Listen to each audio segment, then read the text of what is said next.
It's 6 p.m. on a Sunday evening here in Seoul. With your news updates for this hour, I'm Daniel Che.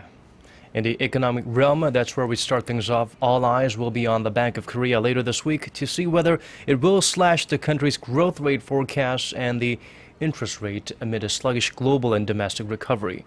But as our Kim Ji-yeon tells us, cutting the rate could actually make things worse.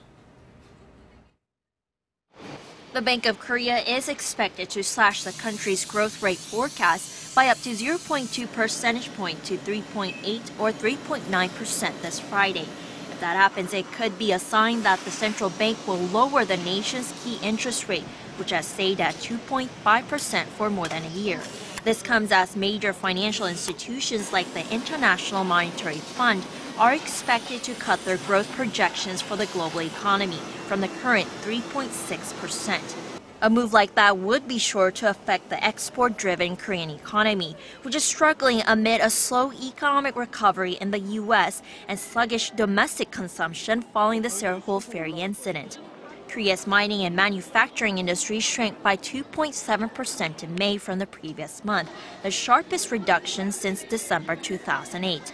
However, some say cutting the interest rate now could actually send the ominous message about the Korean economy. An analyst from Hanyang Securities told KBS News that the Korean central bank should cut the interest rate at least twice to boost liquidity in the nation's economy.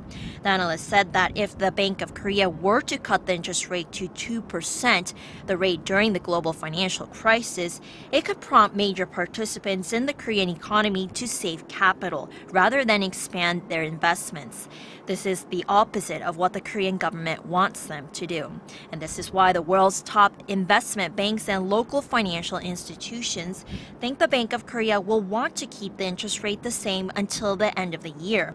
And some, including Barclays and Morgan Stanley, have even predicted the central bank will actually raise the interest rate in the third or fourth quarter. Kim Ji-yeon, Arirang News.